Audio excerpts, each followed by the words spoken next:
kufamba sei sasekuru vevanhu, the only Zimbabwean uncle.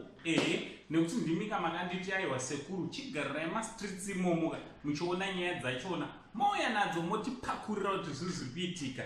Ndinadzo nyaya dzandisi kuda kuti munge muri munosaririra mukazonzwa nezvadzo. Handiti so chiteerera kana ungasati wasubscribe this channel, please subscribe, turn on your notification bell so that whenever we upload a video you will be notified. Handiti ndichitoti maswera sei vazukuru vasekuru sei kwese kwamuri. Handiti so vazukuru tinazvo zvandakuigirani nandangoti ndingokuradzaiwo maphotos.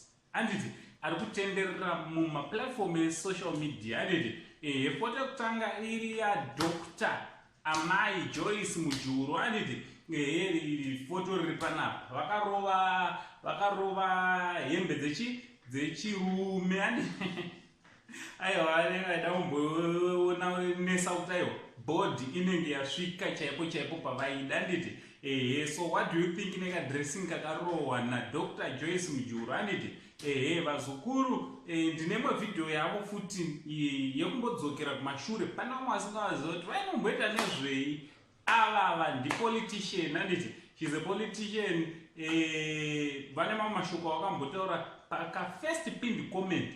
Ndaunoona ipapo unzwe mashoko avakambotaurawo kumashure uko. Handiti chibva ipapo vazukuru andinyeperai kana kune chinhu chandinoadmire kune dzimwe nyika inyaya yekuti vane national dressing yavo. Handiti vanenge national dressing kavo vazukuru. Ukaenda kuSouth Africa unotoziva kuti maZulu anopfeka wakadai, ukaenda kuNigeria unonoziva kuti manijimbi vanopfeka wakadai. Handiti nyika vazukuru Zimbabwe yega ndisu tanga tisina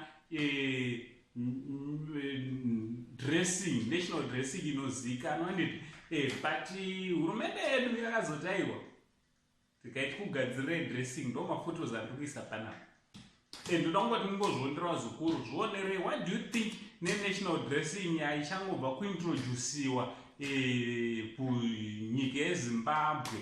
Mumastreets esocial media mune mamixed feelings about this dressing vazukuru, nokuti vamwe vari kutaura vachiti aiwa ichazoitwa muchazoona bato rimwe chete rakuti aiwa irigalia yedu. Amen. What do you think vazukuru? Zvinobuda zvakanaka here kana kuti zvichange zvazobatirirwa zvazosimbirwa nevamwe?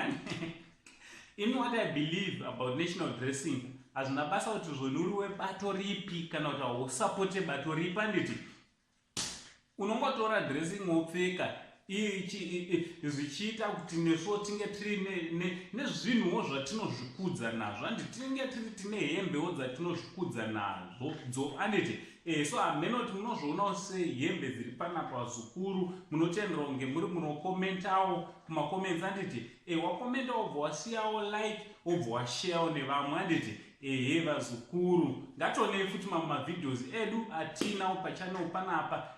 Vazukuru tinge tiri tinoudzawo vamwe nezvechannel inonzi Saint TV. Handiti this channel is channel yerudo. This is the family to be. Handiti family of love. Thanks very much nesupport yenyu yese vazukuru yamunopa pachannel penyu na the only Zimbabwean uncle Saint tichiti much love.